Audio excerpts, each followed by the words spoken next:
ओम शांति। 18 नवंबर 2022 प्रातः मुरली। ओम शांति। बाप दादा मधुबन। बाबा ने सुनाया आज मीठे बच्चे तुमने जीते जी। बाबा ने सुनाया मीठे बच्चे तुमने जीते जी बेहद के बाप की गोद लिए, उनकी संतान बने हो तो श्रीमत पर जरूर चलना है, हर डायरेक्शन अमल में लाना है। मीठे बच्चे तुमने जीते जी बेहद के बाप की गोद ली है, उनकी संतान बने हो तो श्रीमत पर जरूर चलना है, हर डायरेक्शन अमल में लाना है। प्रश्न है, सृष्टि की वानप्रस्थ अवस्था कब से शुरू होती और क्यों? उत्तर, जब शिव बाबा इस ब्रह्मा तन में प्रवेश करते हैं तब से सारी सृष्टि की वानप्रस्थ अवस्था शुरू होती है, क्योंकि बाप सबको वापस ले जाने के लिए आए हैं। इस समय छोटे बड़े सबकी वानप्रस्थ अवस्था है। बाबा कहते समय छोटे बड़े सबकी वानप्रस्थ अवस्था है। सबको मीठे घर मुक्ति धाम वापस जाना है, फिर जीवन मुक्ति में आना है। वैसे भी बाप जब इस ब्रह्मा तन में प्रवेश करते हैं तो इनकी आयु 60 वर्ष की होती है। इनकी भी वानप्रस्थ अवस्था होती है, ब्रह्मा बाबा की भी वानप्रस्थ अवस्था होती है। गीत है, मरना तेरी गली में और जीना तेरी गली में, मर भी गए तो चर्चा होगा गली गली में। ओम शांति। ये किसकी गली में आकर मरना होता है? बाबा पूछ रहे, ये किसकी गली में आकर मरना होता है? मनुष्य चाहते हैं कि हम मुक्ति धाम में जाएं, परम पिता परमात्मा से बाबा की विजय माला में पिरोए जाए। बच्चे जानते जो भी मनुष्य मात्र की आत्मा है वह बाप के गले का हार जरूर है। वह तो सब उसी की संतान ना, तो वह बाप के गले का हार जरूर है। जैसे लौकिक बाप की रचना लौकिक बाप के गले का हार है। बच्चे बाप को, बाप बच्चे को याद करते हैं। बच्चे जब जन्मते हैं तो किसको? बाप को, और बाप किसको? बच्चे को।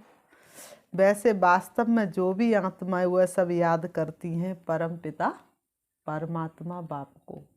किसी भी रूप में याद करे लेकिन याद जरूर करती है, क्योंकि सबका रक्षक तो वही है ना, सबका रखवाला तो वही है ना। तो बाबा ने कहा वह है हद का बाप, ये है बेहद का बाप। वह है हद के बाप जो हद की रचना की पालना करते, और ये है बेहद के बाप जो बेहद की रचना की पालना करते हैं। हर एक मनुष्य चाहते हम मुक्ति प्राप्त करें, क्योंकि इस दुनिया में दुख अशांति बहुत है। इसलिए हर व्यक्ति को मुक्ति चाहिए, शांति चाहिए, क्योंकि निराकार के गले का हार अर्थात मुक्ति और विष्णु के गले का हार अर्थात जीवन मुक्ति। श्री कृष्ण के गले में क्या दिखाते? बैजंती माला। अर्थात जिन्होंने 5 विकारों पर विजय प्राप्त की वही श्री कृष्ण की दुनिया में जा सकते हैं। बाप मुक्ति और जीवन मुक्ति देते हैं। बेहद के बाप के बच्चे बनेंगे तो उनके गले का हार बनेंगे। लौकिक माँ बाप के गले का हार है बच्चे, वह खुद माँ बाप भी किसी के बच्चे होते हैं। गाते हैं तुम मात पिता हम बालक तेरे, तेरी कृपा से दुख सुख घनेरे। जब हम तुम्हारे गले का हार बनेंगे तब हम सदा सुखी होंगे। बच्चे कहते बाबा जब हम तुम्हारे गले का हार बनेंगे तब हम सदा सुखी होंगे। बेहद के बाप को याद करते, परंतु उनके गले का हार कैसे बनेंगे वह आस रहती है। सो तो जब त्रिमूर्ति से बाबा आए आकर तीनों को रचे, ब्रह्मा विष्णु शंकर को, तब ब्रह्मा द्वारा बेहद बाप के गले का हार बन सके। वो तो निराकार है और हम आत्माएं भी निराकार हैं। हमने साकार तन का आधार लिया, जन्म मरण में आते आते शक्तिहीन हो गए, अपने पिता परमात्मा को भूल गए। अब शिव बाबा आएगा तो किसी के तन का आधार लेगा, तभी तो हमें अपना बच्चा बनाएगा। तो वह साधारण तन का आधार लेते और उनका कर्तव्यवाचक नाम ब्रह्मा रखते। तो पहले लौकिक माँ बाप के गले का हार हैं, उनसे जीते जी मरकर पारलौकिक बाप का बने हैं। लौकिक माँ बाप से जीते जी मरकर पारलौकिक माँ बाप के बने हैं। बाबा ने कहा तब वर्षा मिले। जैसे कोई साहूकार गरीब के बच्चे को एडॉप्ट करते तो आकर साहूकार की गोद लेते हैं। जीते जी वह गरीब भी जीते तो है ना, दोनों याद रहते हैं। तुमको भी लौकिक और पारलौकिक दोनों संबंध याद है, दोनों से मिलन होता है। तुमने पारलौकिक माँ बाप की गोद ली है, उनसे सुख घनेरे लेने के लिए। वह हुई हद की गोद, ये है बेहद की गोद। बाबा ने कहा वह हुई हद की गोद और ये है बेहद की गोद। जीते जी गोद ली है, जानते हो इनकी गोद लेने से हम देवी देवता कुल में सुख घनेरे पाएंगे। तो जिस माता पिता की संतान बने हो उनको जरूर याद करना पड़े। जिन माता पिता की संतान बने हो तो उनको जरूर याद करना पड़े। श्रीमत तो गाई हुई है ना, अब तुम प्रैक्टिकल उनकी मत पर चल रहे हो। श्रीमत गाई हुई है लेकिन तुम बच्चे अब प्रैक्टिकल उनकी मत पर चल रहे हो। ऐसे भी नहीं झट से सब एडॉप्ट हो जाते हैं, ऐसे नहीं कि झट से सब एडॉप्ट हो जाते हैं, नहीं, धीरे धीरे बनते हैं। अब देवी देवता धर्म की स्थापना हो रही है, झाड़ धीरे धीरे वृद्धि को पाता है। क्रिश्चियन का भी क्राइस्ट आता है, फिर 10, 20, 50 बढ़ते जाते, फिर कितने हो जाते हैं। ऐसे ही बाबा ने कहा देवी देवता धर्म का झाड़ है, धीरे धीरे वृद्धि को पाता जाता है। ये झाड़ यहाँ सामने, बाबा ने कहा ये झाड़ यहाँ सामने है। क्राइस्ट चला जाता है फिर भी आकर अंत में शामिल होता है। जो क्राइस्ट था उसने क्रिश्चियन धर्म स्थापन किया, फिर उसने शरीर छोड़ दिया, फिर वह शरीर छोड़ के कहाँ जन्म लेगा, क्राइस्टी धर्म में कहीं ना कहीं। ये तो बेहद का बाप है। बहुतों को शिव बाबा के गले का हार बनना पड़ेगा, तब फिर विष्णु के गले का हार बनेंगे। शिव बाबा तो है निराकार, ब्रह्मा द्वारा मुख वंशावली रचते हैं। त्रिमूर्ति शिव का भी अर्थ है। बाबा ने कहा त्रिमूर्ति शिव का भी अर्थ है। बाबा कहते त्रिमूर्ति ब्रह्मा का अर्थ नहीं निकलता है। बाबा करेक्शन भी करते रहते हैं, शिव बाबा करेक्शन भी करते रहते हैं। गोले के नीचे लिखना है सुदर्शन चक्र ना कि चरखा। बाबा कहते गोले के नीचे क्या लिखना, सुदर्शन चक्र ना कि चरखा। उस गवर्नमेंट का चरखा लगा हुआ है, यहाँ सुदर्शन चक्र है। दिन प्रतिदिन करेक्शन होती रहती है। बाबा कहते दिन प्रतिदिन करेक्शन होती रहती है। बाबा ने समझाया है हमेशा त्रिमूर्ति शिव जयंती कहना है। शिव बाबा ब्रह्मा द्वारा क्या करते, वर्षा देते हैं। कहाँ का, सतयुग का। शिव बाबा है तो वर्षा भी साथ में जरूर चाहिए। तो ये विष्णु है वर्षा, फिर शंकर द्वारा विनाश गाया हुआ है, इसलिए त्रिमूर्ति का चित्र है मुख्य। त्रिमूर्ति चित्र चलाया है, वहाँ भी तुम राज्य करते हो तो तख्त के पिछाड़ी विष्णु का चित्र रहता है। कहाँ, सतयुग में। सतयुग में भी जब राज्य करते तो तख्त के पिछाड़ी विष्णु का चित्र रहता है। ये जैसे कोट ऑफ ऑमर्स है, इसका अर्थ मनुष्य नहीं जानते। बाप ने तुम बच्चों को समझाया है, यह ज्ञान अभी तुमको मिला है। ये ज्ञान तुम बच्चों को अभी मिला है, देवताओं के पास ये ज्ञान नहीं रहता। तीसरा नेत्र तुम ब्राह्मणों का खुलता है। बाप कितना सहज करके तुम बच्चों को समझाते हैं। मन मनाभव, मन ही मन मुझको याद करो। बाप और बरसे को याद करो। बाप को भी याद करना है तो बरसे को भी याद करना है। ब्रह्मा मुख वंशावली होना, तुम ज्ञान गंगाएं भी ठहरे। बाबा ने कहा तुम ज्ञान गंगाएं भी ठहरे। तुम हो ज्ञान सागर द्वारा ब्रह्मा मुख कमल से निकली हुई मुखवंशावली। ज्ञान कुमार कुमारियाँ, बाबा ने कहा तुम कौन हो? ज्ञान की कुमार कुमारियाँ, तो तुम हो ज्ञान सागर के बच्चे। बाबा कहते तो तुम हो ज्ञान सागर से बाबा के बच्चे। वास्तव में सच्चा सच्चा तीर्थ तो ये है। बाबा कहते वास्तव में सच्चा सच्चा तीर्थ तो ये है। आबू की पहचान कर ले आबू की पहचान। आत्मा और परमात्मा का ये है सच्चा संगम। तो आत्मा परमात्मा के मिलन को ही संगम कहा जाता है। ज्ञान सागर और ज्ञान गंगाएं तुम कहाँ मिलती हो? मधुबन में। ज्ञान सागर और ज्ञान गंगाएं, ये बड़ी गुप्त समझने की मीठी मीठी बातें हैं।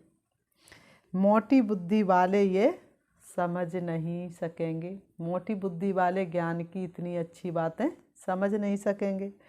उन्हों के लिए फिर सहज युक्ति है। से बाबा और बरसे को याद करो। इन द्वारा ये बुद्धि में होने से खुशी का पारा चढ़ेगा। ये बातें जब बुद्धि में होगी तो खुशी का पारा चढ़ेगा। गॉडली स्टूडेंट लाइफ है ना, और student life is the best life. बेहद का बाप हमको पढ़ा रहे हैं। अभी तुम्हारी बुद्धि में राजयोग का ज्ञान है जिससे तुम प्रालब्धि पाते हो। वहाँ इस नॉलेज की दरकार नहीं, दरकार यहाँ है। बाबा ने कहा सतयुग त्रेता में इस नॉलेज की ज़रूरत ही नहीं, ज़रूरत यहाँ है। बाप कहते हैं कल्प कल्प में आकर राजयोग सिखलाता हूँ। रचना के आदि मध्य अंत का राज समझाता हूँ कि ये चक्र कैसे फिरता है। महिमा सारी किसकी है? संगम की है। संगम पर ही भगवान आते, इसलिए महिमा सारी संगम की है। जबकि पतित पावन बाप आकर पुरानी दुनिया से नई दुनिया में ले जाते हैं। पुरानी दुनिया के विनाश के लिए सारी तैयारियां हो रही हैं। विकराल विनाश सामने खड़ा है। बाबा ने कहा देखते हो आजकल दुनिया में क्या हो रहा है। आज बादशाह है, कल मिलिट्री बिगड़ती तो बादशाहों को भी कैदी बना देते हैं। कोई को भी मार डालते हैं, कोई को भी मारने में देरी नहीं करते। ऐसे बहुत केस होते रहते हैं। आजकल कोई बात पर भरोसा नहीं। इंसान कहता कुछ और है और करता कुछ और है। दुख ही दुख है। आज किसको बच्चा हुआ खुशी होगी, कल मर गया तो दुख। है ही दुख की दुनिया। अब बाप नई सुख की दुनिया का लायक बना रहे हैं। बाप समझाते बच्चे तुम सो देवी देवता थे, अभी असुर बन पड़े हो। कल तुम देवताओं की महिमा गाते थे, अपने को पापी नीच कहते थे। कहते हम निर्गुण हारे में कोई गुण नहीं। तो जरूर कोई पर तरस किया होगा। इन देवताओं को किसने गुणवान बनाया, ये अभी तुम बच्चे जानते हो। परमपिता परमात्मा बगैर कोई देवता बना ना सके। मनुष्य बिल्कुल बेकारी पतित बन पड़े। बूढ़े हो जाते तो भी बेकार नहीं छोड़ते हैं। बाबा ने कहा बूढ़े हो जाते तो भी बेकार नहीं छोड़ते हैं।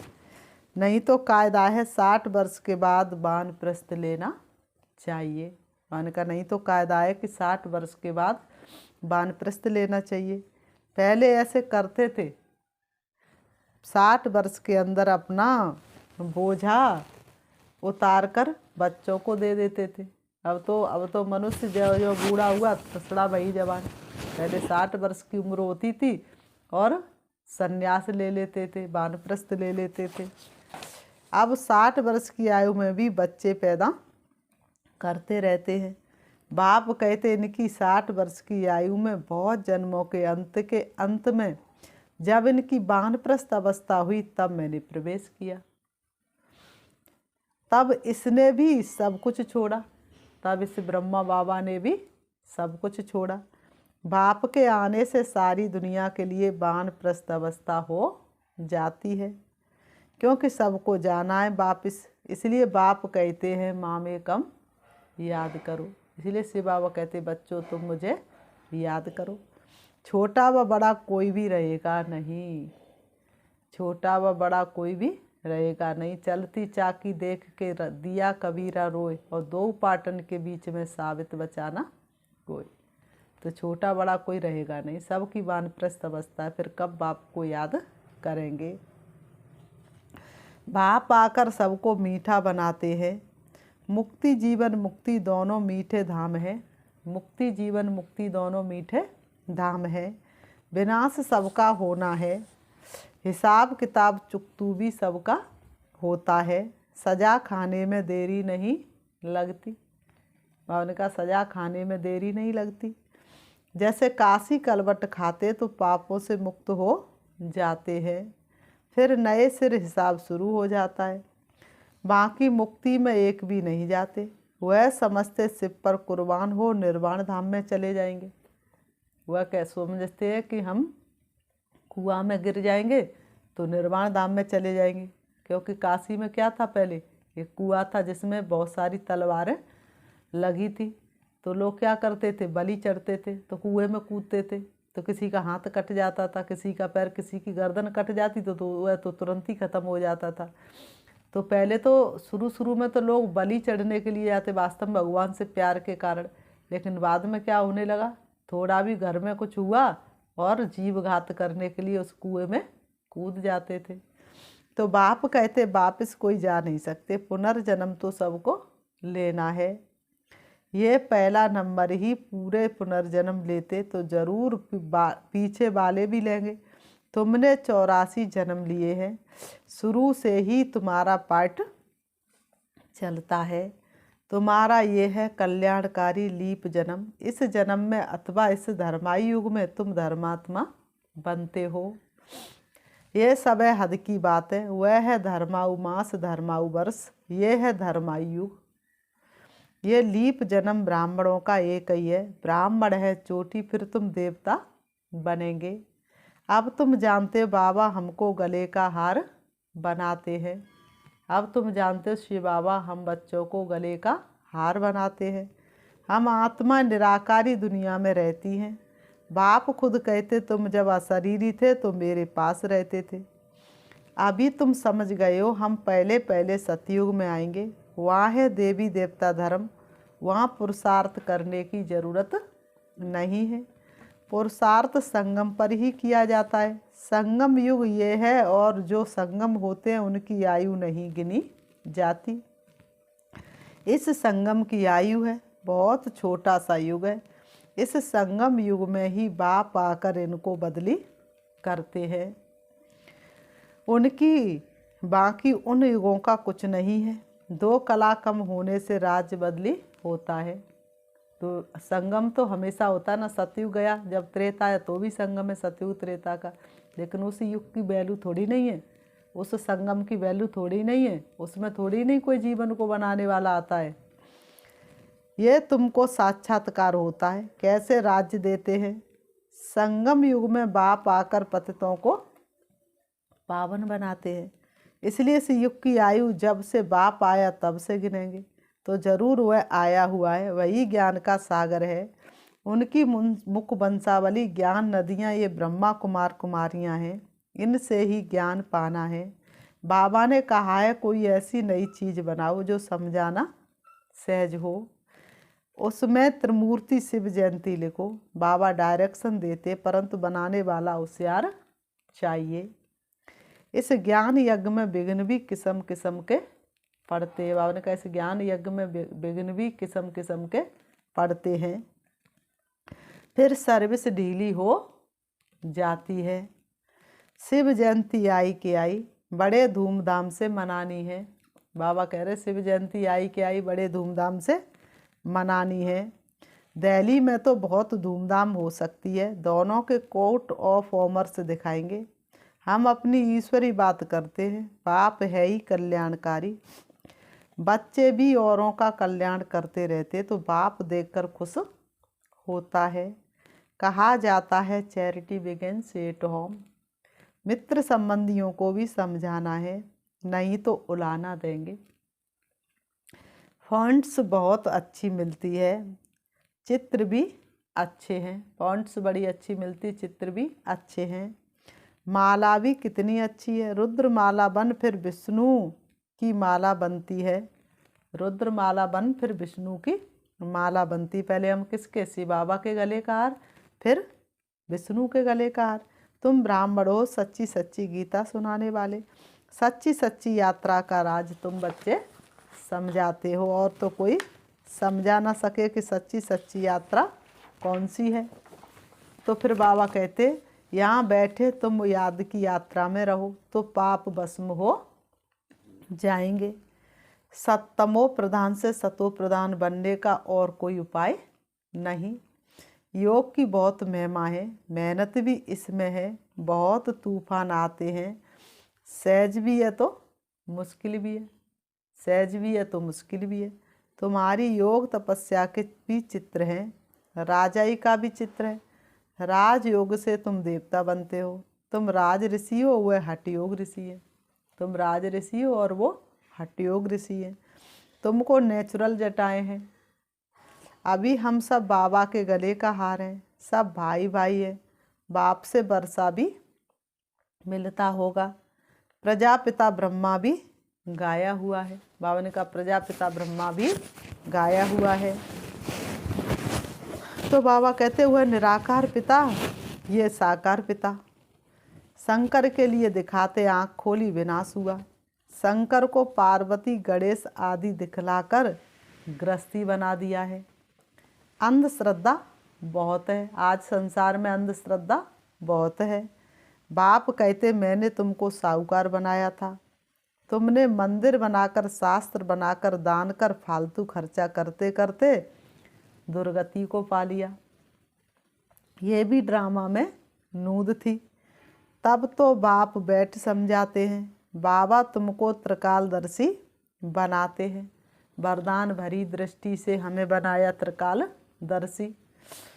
तीनों कालों का ज्ञान तुम्हारी बुद्धि में है। फिर बाबा ने कहा अच्छा, मीठे मीठे सुशीलते बच्चों प्रति माँ पिता बाप दादा का याद प्यार और गुड मॉर्निंग। रूहानी बाप की रूहानी बच्चों को नमस्ते। हम रूहानी बच्चों की रूहानी बाप दादा को याद प्यार और नमस्ते नमस्ते नमस्ते। धारणा के लिए मुख्य सार नंबर 1, ये धर्मायु युग है, इस समय धर्मात्मा बनना है। ये धर्मायु युग है, इस समय धर्मात्मा बनना है। सबका कल्याण करना है, मुक्ति और जीवन मुक्ति में चलने का रास्ता बताना है। पवित्रता की राह पर हमको चलते जाना है, जो भी मिले राह में उसे मंजिल पर पहुंचाना है। नंबर 2, हमारी ये गॉडली स्टूडेंट लाइफ है। बेहद का बाप हमको पढ़ा रहे हैं। कौन पढ़ा रहे हैं? बेहद के बाप। इस खुशी में हमेशा रहना है। वरदान है, योग की करंट के वाइब्रेशन द्वारा किले को मजबूत करने वाले यज्ञ रक्षक भव। योग की करंट के वाइब्रेशन द्वारा किले को मजबूत करने वाले यज्ञ रक्षक भव। स्पष्टीकरण है, जैसे ब्राह्मण फैमिली बढ़ाने की प्लानिंग करते हो, ऐसे अब ये भी प्लान करो जो कोई भी आत्मा ब्राह्मण परिवार से किनारे नहीं हो जाए। किले को ऐसा मजबूत बनाओ जो कोई जा नहीं सके। जैसे चारों ओर करंट की तारें लगा देते, तो आप भी योग के वाइब्रेशन द्वारा करंट की तारें लगा दो। जब इस यज्ञ के किले को अपने योग के पावरफुल वाइब्रेशन द्वारा मजबूत बनाने का संकल्प इमर्ज हो, तब कहेंगे यज्ञ रक्षक। स्लोगन, ज्ञानी तू आत्मा वह है जिसका कर्म साधारण होते भी स्थिति पुरुषोत्तम हो। ज्ञानी तू आत्मा वह है जिसका कर्म साधारण होते भी स्थिति पुरुषोत्तम हो। अच्छा, ओम शांति। अभी हम 5 मिनट प्यारे श्री बाबा को याद करते हैं, चलेंगे। आज बाबा ने इतना अच्छा वरदान दिया। बाबा ने कहा जैसे सेवा की उमंग है, कोई भी मिलता है तो उसे ज्ञान सुना के ब्राह्मण बनाते हैं, इसी तरह से ब्राह्मण परिवार की नींव मजबूत हो। कोई भी ब्राह्मण परिवार की आत्मा के साथ स्वभाव संस्कार का टक्कर न हो, हर किसी को योग के वाइब्रेशन दे करके उन्हें शक्तिशाली बनाना है। उनकी हर कमी कमजोरी को समाप्त करने का संकल्प लेना है। इसलिए हर किसी को योग का सहयोग करना है। चले देखें अपने आप को। मैं आत्मा हूँ, चमकता हुआ सितारा हूँ। दोनों ब्रहों के बीच भ्रकुटी में विराजमान हूँ। शरीर मेरा वस्त्र है जो मैंने थोड़े से समय के लिए धारण किया है। मैं आत्मा सर्वश्रेष्ठ ब्राह्मण आत्मा हूँ। सर्व ब्राह्मण परिवार की सबसे प्रिय आत्मा हूँ। बाप दादा की सबसे अति प्रिय संतान हूँ। मैं आत्मा अपने अंतःभाग शरीर के द्वारा पहुंच जाती हूँ सूक्ष्म वतन में। बाप दादा के सन्मुख हूँ। अब संपूर्ण विश्व के ब्राह्मण परिवार को मैं सूक्ष्म वतन में इमर्ज करती हूँ। सारे विश्व के ब्राह्मण सूक्ष्म वतन में पहुंच जाते हैं। मैं देख रही हूँ संपूर्ण ब्राह्मण परिवार को। सभी ब्राह्मण चमकती हुई फरिश्ते की ड्रेस को धारण कर लेते हैं। बाप दादा की शक्तिशाली दृष्टि एक एक ब्राह्मण की प्रकृति के बीच में पड़ रही है। सभी शक्तिशाली बन रहे हैं। सभी की कमी कमजोरी समाप्त होती जा रही है। बाप दादा का वरदानी हाथ एक एक ब्राह्मण आत्मा के सिर पर है। भक्ति मार्ग में जैसा गायन करते हैं, श्री कृष्ण एक एक गोपी के साथ है, इसी तरह से सबको अनुभव हो रहा है। हजार भुजाओं वाला बाबा मेरे साथ है। एक एक ब्राह्मण आत्मा बाप दादा के साथ का अनुभव कर रही है। सभी के सिर पर बाप दादा का वरदानी हाथ है। सभी ब्राह्मण अपने आप को वरदानों से भरपूर कर रहे हैं। सभी शक्तिशाली बन रहे हैं। सबकी स्थिति पावरफुल हो रही है। सभी संपन्न और संपूर्णता का अनुभव कर रहे हैं। सभी ब्राह्मण आत्माएं आपस में एक मत हो रहे हैं। सभी की कमी कमजोरी समाप्त होती जा रही है। अब सब ब्राह्मण बाप दादा से वरदान लेते हुए अपनी चमकीली ड्रेस को सूक्ष्म वतन में ही छोड़कर आत्मा की स्मृति में सृष्टि रंगमंच पर आ रहे हैं। ये सृष्टि जल्दी ही स्वर्ग बनने वाली है। सभी आ जाते हैं। मैं आत्मा भी सृष्टि रंगमंच पर आती हूँ। आकर के दोनों ब्रहों के बीच प्रकृति में विराजमान हो जाती हूँ।